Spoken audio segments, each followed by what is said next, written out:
الحمد لله الذي أرسل رسله بالبينات وأيدهم بالحجج والدلائل الباهرات وشرح صدورهم للأحكام والآيات النيرات. أحمده سبحانه وأشكره وأتوب إليه وأستغفره، وأشهد أن لا إله إلا الله وحده لا شريك له في الأسماء والصفات والذات، وأشهد أن محمدا عبده ورسوله أزكى البريات بخاتم الرسالات، صلى الله عليه وعلى آله وصحبه أولي الفضل والمكرمات والتابعين ومن تبعهم بإحسان ما دامت الأرض والسماوات. أما بعد، قال الله عز وجل في القرآن المجيد: أعوذ بالله من الشيطان الرجيم، بسم الله الرحمن الرحيم. ولا تسبوا الذين يدعون من دون الله فيسبوا الله عدوا بغير علم، كذلك زينا لكل أمة عملهم ثم إلى ربهم مرجعهم فينبئهم بما كانوا يعملون. ప్రశంసలు పొగడ్తలు సమస్త లోకాలకు ప్రభు అయిన అల్లాహ్ సుబ్హానహు వ తఆలాకు మాత్రమే అంకితం. అల్లాహ్ కృపానుగ్రహాలు మహనీయ ముహమ్మద్ సల్లల్లాహు అలైహి వఆలిహి వసల్లంపై, ఆయనకు పూర్వం గతించిన ప్రవక్తలందరిపై, సజ్జనులపై, సత్యాన్వేషకులపై కలకాలం కురియుగాక. అభిమాన మిత్రులారా,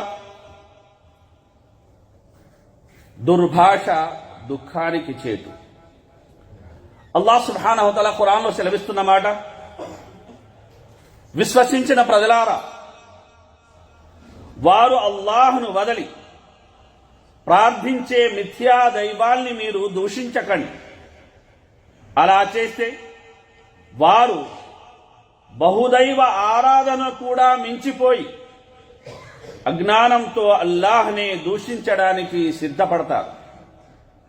మేము ప్రతి వర్గానికి వారు చేస్తున్న పనులనే ఆకర్షణీయమైనవిగా చేశాం.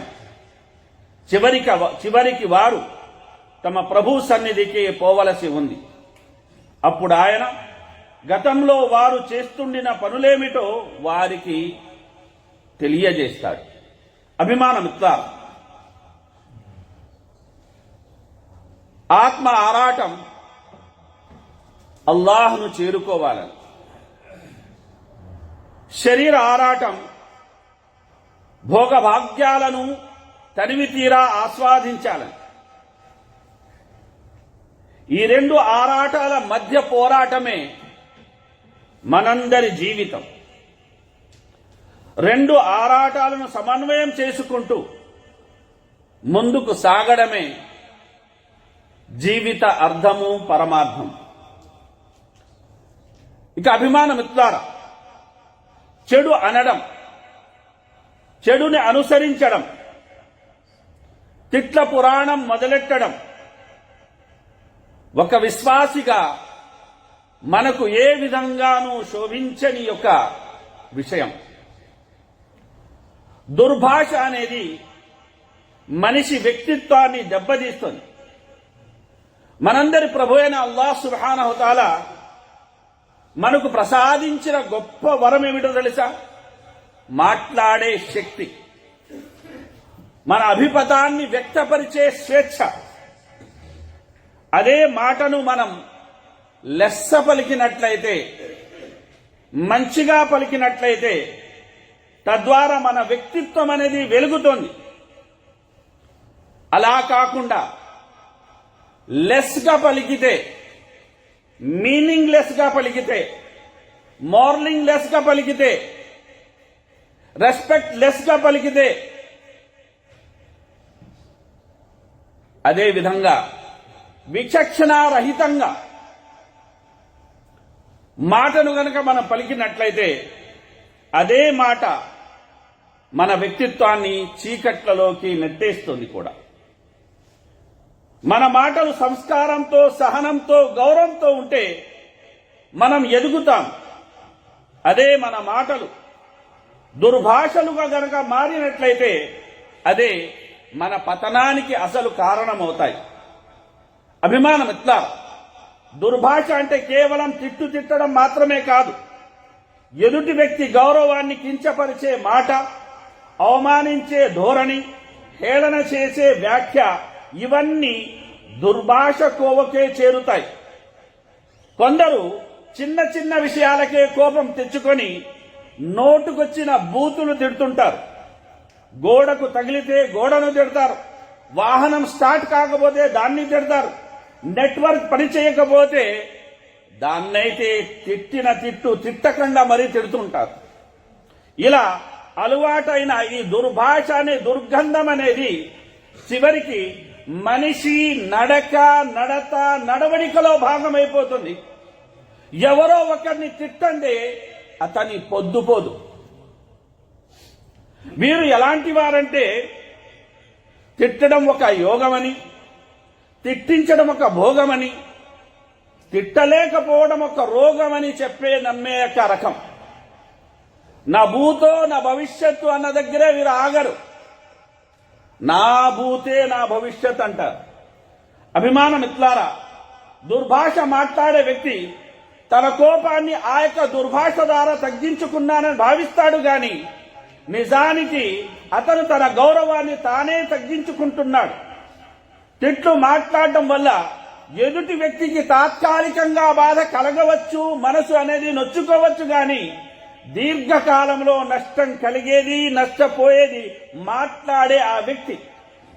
కుటుంబంలో అటువంటి వ్యక్తి ఉంటే భార్యాభర్తల మధ్య దూరం పెరుగుతుంది, పిల్లలపై చెడు ప్రభావం పడుతుంది.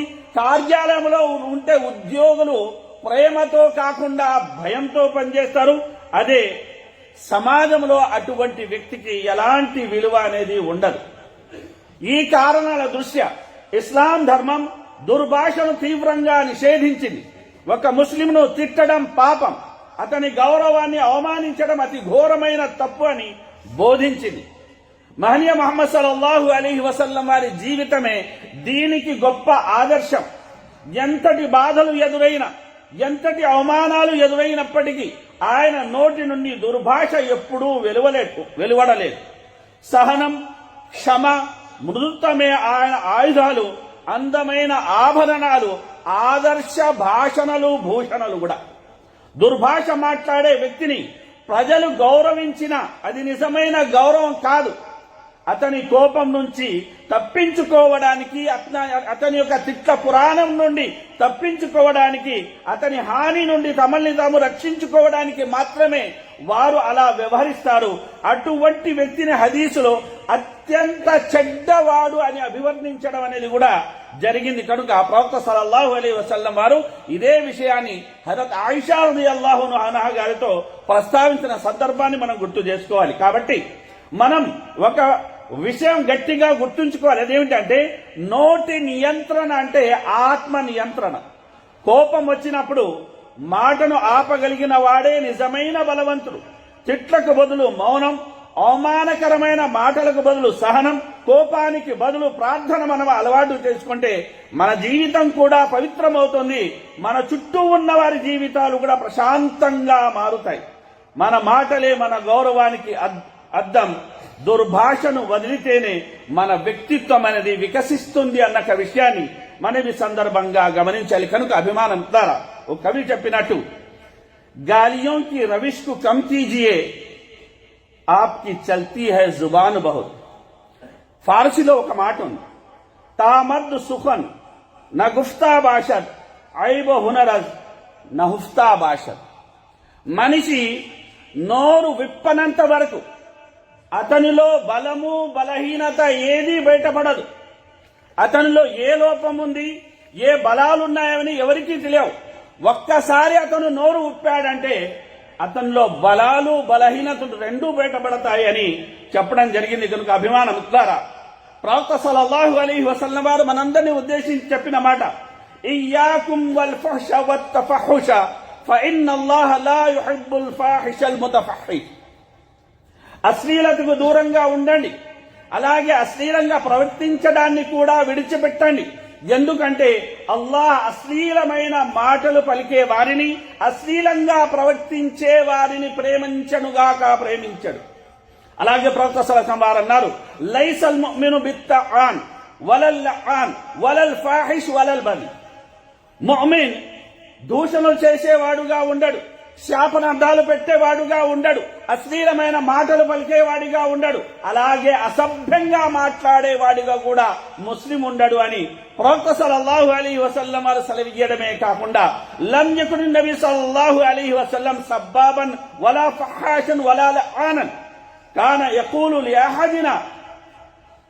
ప్రవక్త సల్లల్లాహు అలైహి వసల్లం వారు దుర్భాషలాడేవారు కాదు, అశ్లీల పదజాలాన్ని వాడేవారు కాదు, శాపనార్థాలు పెట్టేవారు కాదు. ఎవరి నుండైనా ఏదైనా అనుచిత చర్య గనక చోటు చేసుకుంటే ఇతనికి ఏమైందయ్యా, ఇతని నుదుటికి మందు తగులుగాక అనేవారు, అంత మాత్రమే. కనుక అభిమానం ద్వారా మనలో కూడా పెద్దలు బడుద్దాయ్, శుంఠ ఇలాంటి కొన్ని మాటలు అంటారు ప్రేమపూర్వకంగా. అది తిట్టుగా దాన్ని మనం తీసుకోవాల్సిన అవసరం లేదు. అయితే ప్రవక్త ముహమ్మద్ సల్లల్లాహు అలైహి వసల్లం వారు అభిమానం ద్వారా మనం ఒకరిని దూషించకూడదు అన్న విషయాన్ని చాలా బలంగా నొక్కి ఒక్కాణించారు. కనుక జాబిర్ బిన్ సులైం రలియల్లాహు అన్హు గారు చెప్తున్న మాట, నేను ప్రవక్త సల్లల్లాహు అలైహి వసల్లం వారి వద్దకు వెళ్లి, ఏ అహదిలి, ఓ దైవ ప్రవక్త, ఏదైనా ఒక మంచి మాట నాకు చెప్పండి, నేను దాన్ని ఆచరణలో పెడతానంటే ప్రవక్త సల్లల్లాహు అలైహి వసల్లం వారు అన్నారు, లా తసుబ్బన్న అహదన్, నువ్వు ఎవ్వరిని తిట్టకు. అప్పుడు ఆ సహాబి అంటున్నాడు, ప్రవక్త సల్లల్లాహు అలైహి వసల్లం ఆ మాట వినింది మొదలు, ఫమా సబబ్తు బాదహు హుర్రన్ వలా అబ్దన్, నేను ఆ తర్వాత ఆ మాట విన్న తర్వాత ఏ స్వేచ్ఛాపరుని తిట్టింది లేదు, ఏ బానిసను తిట్టింది లేదు, ఏ ఒంటిను తిట్టింది లేదు, ఏ మేకను తిట్టింది లేదు, ఏ వస్తువుని నేను దూషించింది లేదు అని ఆ సహాబీ చెప్తున్నారు. ఇక అభిమానం ద్వారా దుర్భాష వివిధ రూపాల్లో ఉంటుంది. ముక్తసరిగా మీ ముందర పెట్టే ప్రయత్నం చేశాను. అందులో ప్రథమంగా దైవ దూషణ, అల్లాహ్ను తిట్టడం. కనుక అభిమానం ద్వారా చాలా మంది వారి బాధల్లో ఉన్న ఇతర యొక్క కారణాల వల్లను అల్లాహ్ను వారు దూషిస్తూ ఉంటారు. కనుక పండితులు చెప్పిన మాట, మన్ సబ్బల్లాహ కఫర్, ఎవరైతే అల్లాహ్ను దూషిస్తారో, దైవ దూషణకు పాల్పడతారో వారు అవిశ్వాసానికి ఒడిగట్టినట్టు. అలాగే అల్లాహ్ ఆయతులను ఎవరైతే దూషిస్తారో, అల్లాహ్ యొక్క ఆదేశాలను ఎవరైతే అవహేళన చేస్తారో వారు కూడా కుఫ్రుకి ఒడిగట్టినట్టే అని సెలవీయడం అనేది జరిగింది. కనుక హదీస్ కుదుసీలో అల్లాహ్ సుబ్హానహు వ తఆలా సెలవిస్తున్న మాట ఏమిటంటే, యష్తుముని ఇబ్ను ఆదం, ఆదం పుత్రుడు నన్ను తిడుతున్నాడు, నన్ను తిట్టడం అతనికి శోభించని విషయం. ఆదం పుత్రుడు నా మాటను నమ్మడం లేదు, ఆ విధంగా అతను చెయ్యడం అతనికి శోభించని విషయం. మరి అతని తిట్టు ఏమిటంటే, ఇన్నలీ వలన, అతను అంటున్నాడు నాకు సంతానం ఉంది అని. ప్రపంచంలో అనేక యొక్క జాతులు, అనేక దేశాల ప్రజలు, అనేక సంస్కృతి సాంప్రదాయాలు కలిగిన వారు దైవానికి సంతానాన్ని అంటగట్టడం మనం చూస్తుంటాం. మరి అల్లాహ్ సుబ్హానహు వ తఆలా ఏమంటున్నాడని, అల్లాహ్కు సంతానం ఉందని చెప్పడం అనేది ఎలాంటి భయంకరమైన విషయం అంటే, ఆకాశం విరిగి మీద పడినాక అది పెద్ద ప్రమాదం కాదు, భూమి చీలిపోయినా పెద్ద ప్రమాదం కాదు, పర్వతాలు తునాతునకలైపోయినా పెద్ద ప్రమాదం కాదు. వీటన్నిటికి మించిన ప్రమాదం ఏంటంటే అల్లాహ్కు సంతానం ఉంది అనడం. మరి అలాంటి యొక్క వ్యక్తులు సంతానం ఉంది అని ఆరాధిస్తూ ఎవరైతే ఉత్సవాలు జరుపుకుంటున్నారో, అంత పెద్ద నేరానికి పాల్పడుతున్నారో వారికి శుభాకాంక్షను తెలియజేయడం, వెల్ విషెస్ చెప్పడం అనేది ఎంతవరకు సమంజసం అన్న విషయాన్ని కూడా మనం ఈ సందర్భంగా గమనించాలి. ఇది ఎలాంటిది అంటే అభిమానం ద్వారా మాదక ద్రవ్యాల యొక్క దినోత్సవం శుభాకాంక్షలు, వ్యభిచార దినోత్సవ శుభాకాంక్షలు అన్నట్టే. ఎందుకంటే ఇమాం ఇబ్నుల్ ఖయ్యిమ్ రహిమహుల్లాహ్ గారు చెప్పిన మాట ఏమిటంటే, ఇది వ్యభిచారం కన్నా భయంకరమైనది ఈ నేరము, అల్లాహ్కు సంతానం ఉంది అని చెప్పడం అంటే అల్లాహ్ను తిట్టడంతో సమానం. అలాగే అల్లాహ్ను యొక్క మాటను నమ్మకపోవడం ఏమిటంటే, మనిషిని అల్లాహ్ పుట్టించాడు, మళ్ళీ తిరిగి బతికించలేడు అని మనిషే వాదిస్తాడు. కనుక అభిమానం ద్వారా ఇది అల్లాహ్కు సంబంధించింది. అలాగే ప్రవక్త ముహమ్మద్ సల్లల్లాహు అలైహి వసల్లం వారిని కూడా దూషించేవారున్నారు, కార్టూన్ వేసి పరిహసించేవారు. అల్లాహ్ సుబ్హానహు ఖురాన్లో అంటున్నాడు, వల్లదీన యుదూన రసూలుల్లాహ్ లహుం అదాబున్ అలీం, ఎవరైతే అల్లాహ్ ప్రవక్తను బాధపెడుతున్నారు, ఏ విధంగా బాధపెడుతున్నారో వారికి వ్యధాభరితమైన శిక్ష ఉంటుంది. ప్రవక్త సల్లల్లాహు అలైహి వసల్లం వారు అన్నారు, నా సహాబాను దూషించకండి. ఎందుకంటే ప్రవక్త సల్లల్లాహు అలైహి వసల్లం వారు అన్నారు, మన్ సబ్బ అస్హాబి ఫఅలైహి లానతుల్లాహి వల్ మలాయికతు వన్నాసి అజ్మഈన్.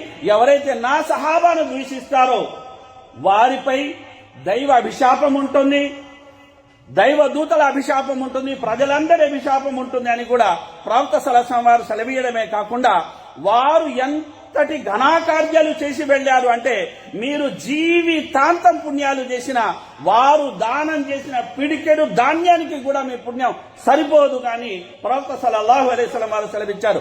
అదే విధంగా అభిమానం ద్వారా ఎంతో ఆప్యాయతతో ప్రేమానురాగతో మనల్ని పెంచి పోషించి పెద్ద చేసిన యొక్క అమ్మానాల్ని తిట్టడం అనేది ఘోరమైన నేరము.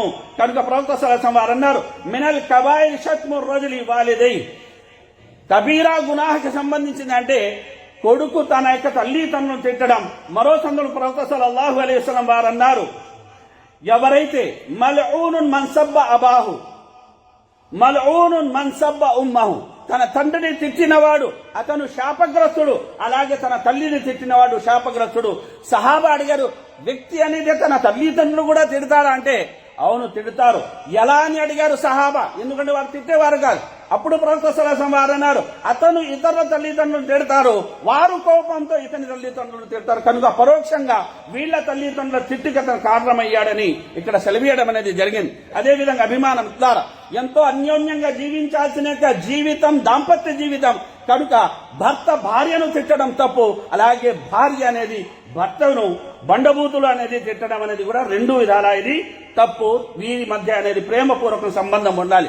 అదేవిధంగా మన కింద పనిచేసేవారు ఎవరైతే ఉంటారో వారిని కూడా మనకన్నా శక్తిహీనులని, బలహీనులని, లేదంటే మనకన్నా తక్కువ కులం కలిగిన వారని, ధనపరంగా తక్కువ అని, ఇలా అనేక యొక్క ఆలోచనతోటి వారితో అమర్యాదగా వ్యవహరించడం, వారిని దూషించడం, వారిని అనేది తిట్టడం అనేది కూడా చాలా పెద్ద యొక్క నేరము. కనుక ప్రవక్త సల్లల్లాహు అలైహి వసల్లం వారు అబూదర్ గిఫారీ రలియల్లాహు అన్హు గారిని అన్నారు, ఏమిటి అతని తల్లి విషయంలో అతన్ని నువ్వు పౌరుషాన్ని తెప్పిస్తావా?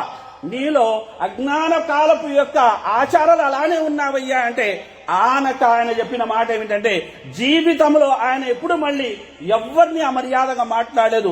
తాను తొడిగిన దుస్తులే తన యొక్క పని మనుషులకు కూడా ఆయన తొడిగించేవారు అబూదర్ గిఫారీ రలియల్లాహు అన్హు. అదేవిధంగా అభిమానం ద్వారా ఏ విశ్వాసి అయినా సరే, ఏ వ్యక్తి అయినా సరే అతన్ని తిట్టడం అనేది చాలా చెడ్డ విషయము. అతనితో జగడానికి దిగడం అనేది అవిశ్వాసపు చర్య అనేది ప్రవక్త ముహమ్మద్ సల్లల్లాహు అలైహి వసల్లం వారు సెలవిచ్చారు. కనుక మన మధ్య ఉండాల్సింది ప్రేమానురాగాలు, తిట్ల తాంబూలాలు కాదు అన్న విషయాన్ని మనం ఈ సందర్భంగా గమనించాలి. అదేవిధంగా అభిమానం ద్వారా శైతాన్ని కూడా తిట్టకూడదు. ఒక సందర్భంలో ఒక సహాబీ ఒక ఒంటె అనే దానికి ఒక రాయి తగిలితే శైతాన్ని తిట్టే ప్రవక్త సల్లల్లాహు అలైహి వసల్లం వారు అన్నారు, నువ్వు శైతాన్ని తిట్టకు, నువ్వు తిట్టడం వల్ల ఈ ఘనాకార్యం నేనే చేశానని పొంగిపోయి మహా గృహస్థ అంత పెద్ద అయిపోతాడు. అదే సమయంలో నువ్వు బిస్మిల్లా అన్నావు అనుకోండి, అతను తగ్గుతూ ఈగలా మారిపోతాడని కూడా ప్రవక్త సల్లల్లాహు అలైహి వసల్లం వారు సెలవిచ్చారు. అదేవిధంగా ప్రవక్త సల్లల్లాహు అలైహి వసల్లం వారు గమనించాల్సిన విషయం ఏంటంటే, ఒక కవి చెప్పిన మాట, క్యా Hasi ఆతీ high ముజ్కో హజరతే Insaan per, ఫేఅలే బద్ Khud he Kare లానత్ Kare శైతాన్ per. కనుక అభిమానం ద్వారా ప్రవక్త సల్లల్లాహు అలైహి వసల్లం వారు తన గురించి చెప్పిన మాట ఏంటంటే, నేను కూడా మనిషిని కనుక ఏదైనా నా నోటి కూడా ఇలాంటి వెలువడొచ్చు కనుక అల్లాహతో ఒక షరతు అనేది చేసుకున్నాను, ఒప్పందం. అదేమిటంటే ఒకవేళ నా నోటి నుండి ఏదైనా మర్యాద పూర్వక మాట కనుక వెలువడితే అది అతని పాలిట తన పాపాన్ని ప్రక్షాళించేదిగా, అతని పాలిట అది కారుణ్యంగా చెయ్యమని అల్లాహతో నేను వేడుకున్నానని ప్రవక్త సల్లల్లాహు అలైహి వసల్లం వారు సెలవిచ్చారు. అదేవిధంగా మిథ్యా దైవాలను తిట్టడం అనేది కూడా ఇస్లాం దీన్ని నిషేధిస్తుంది. అలాగే అభిమానం ఇట్లారా కోడిని తన పుంజుని తిట్టడం కూడా నిషేధిస్తుంది, ఎందుకంటే అది నమాజు కోసం లేపుతోంది అని ప్రవక్త సల్లల్లాహు అలైహి వసల్లం వారు సెలవిచ్చారు. అలాగే సమయం చెడ్డదని, శకునం అని, ఇది అని అదే అని ఏదైతే కాలాన్ని తిడతారో దాన్ని కూడా ఇస్లాం నిషేధిస్తుంది, ఎందుకంటే ఆ కాలాన్ని నిర్వహించే యొక్క శక్తి ఎవరంటే అల్లాహ్ సుబ్హానహు వ తఆలా. అలాగే జ్వరాన్ని తిట్టకూడదు, ఎందుకంటే విశ్వాసి పాపాన్ని జ్వరం ప్రక్షాళిస్తుందన్నారు.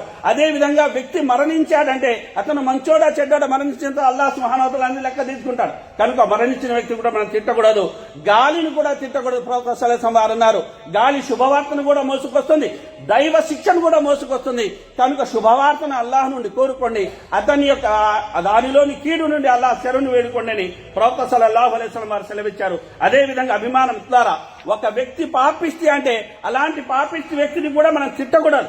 ఎందుకంటే అభిమానం ద్వారా ఒక వ్యక్తి మన ముందర అనేది అతను గుంతలో పడిపోయి ఉన్నాడు, ఏం చేస్తామండి, చేయిస్తే బయటికి లాగుతాం కదా. మరి పాపం చేస్తున్నా అంటే మనం అక్కడ అతన్ని కాపాడాలి. రెండవది అల్లాహ్ సుబ్హానహు వ తఆలా మనకు ఆ పాపానికి గురి చెయ్యలేదని మనం సంతోషించాలి, కానీ అతన్ని తోలునాడడం అనేది కరెక్ట్ కాదు. అంటే చెడుని అసహించుకోవాలి కానీ ఆ వ్యక్తిని కాదు. కనుక అభిమానం అంతిమంగా మనిషిలో అనేక బలహీనతలు ఉంటాయి. ఈ బలహీనతలను మనం జయించి బలాలుగా మనం మార్చుకోవాలి. మన మాట లెస్సగా ఉండేటట్టు చూసుకోవాలి, లెస్ గా ఉండేటట్టు అనేది మనం చెయ్యకూడదు. కనుక ముఖ్యంగా మనలో నాయక స్థానంలో ఉన్నవారు వారి మాటల్ని వారు ఆచితూచి మాట్లాడాలి. అలాగే వారి చేతల్ని కూడా వారు అదుపులో పెట్టుకోవాలి. ఎందుకంటే ఈ రోజు వారు విచక్షణ రహితంగా వారు వ్యవహరించిన వారి ప్రవర్తన ఏదైతే ఉందో నిజంగా ప్రజల అభీష్టాన్ని అవమానించే చర్యగా మారుతోంది. లేదు నేను ఇలానూ ఉంటానంటే ఆ అహంభావంతో కనుక వ్యవహరించినట్లయితే వారు ఎవ్వరైనా కావచ్చు, రాష్ట్ర ముఖ్యమంత్రులైనా కావచ్చు, ప్రధానులైనా కావచ్చు, సమీప యొక్క భవిష్యత్తే వారికి మంచి గుణపాఠం నేర్పుతుంది. ఇది నిజం, కఠోర సత్యం. కనుక అభిమాన మిత్రులారా, నోరు మంచిదైతే ఊరు మంచిదవుతుంది. కనుక మన మాట మంచిగా ఉండేటట్టు చూసుకోవాలి. అల్లాహ్ సుబ్హానహు వ తఆలా మనల్ని ఆ విధంగా దీవించాలని కోరుతూ నా మాట నేను పూర్తి చేస్తున్నాను. ఆమీన్. బారకల్లాహు లనా వ లకుం ఫిల్ ఖురానిల్ హకీమ్ వ నఫఅని వ ఇయ్యాకుం బిల్ ఆయాతి వ దిక్రిల్ హకీమ్ ఇన్నహు తఆలా గఫూరుర్ రహీమ్.